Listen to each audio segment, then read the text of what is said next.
that whenever I just see a lack of reform and gun control, or whenever I just see any horrific event that happens in this country and really nothing comes out of it positive, I just say, like, seriously? We really haven't done anything to fix this yet?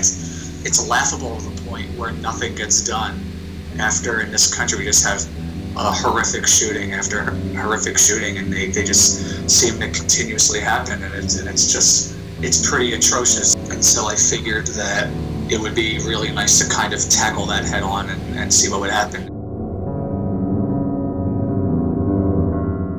On a pure listening level, it should just somewhat generally clear the mind of any general problem, but then at the same time, there's this aspect of listening to the general contour of the music.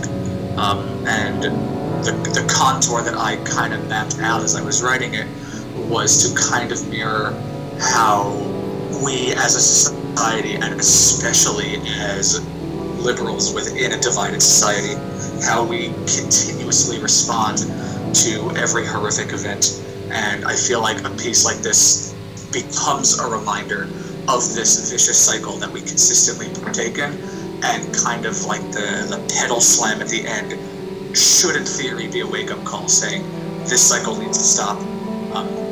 It's kind of up to us to really push for change, and just because the social media presence has died out, that doesn't mean that we stop fighting.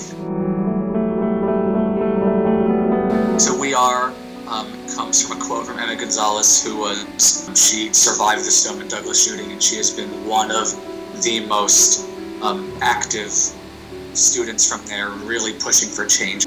She's been incredibly active, and it's really beautiful to see some of the things that she has said.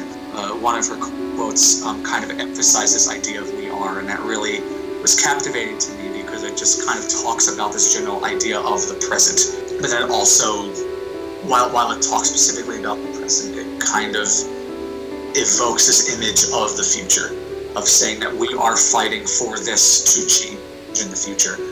We are saying these things in order to promote the change that should have happened before I lost my friends, and I lost teachers, and I lost acquaintances and people that I didn't even know in the first place. That specific quote, I guess, almost literally struck a chord with me, and just how it really kind of contextualized this idea of mass shootings within a time frame. The most basic thing you can do is call your congresspeople. I've done that a few times since I've written the piece, and like I said, that's why I will continue to thank you for asking me to write this piece, because it has made me more socially aware to be able to do this. It's important to call congresspeople on both sides of the aisle. Another way, of course, is donating money to any cause. One of the causes that I already have been donating to is called Ceasefire PA. If you're in a regular college or university, find a group, start some events, and even if you're not a regular college, if you're in a conservatory or a music school, start something. It's certainly worth it. Just because it's a smaller population doesn't mean that a few hundred people can't make a large difference. No one's going to add for any push for change until it happens again and more innocent lives are lost. And I think that's really where I try to go with the piece as much as I can, to just try to say this cycle has to end and we have to keep the fight going, or else Congress won't do anything about it.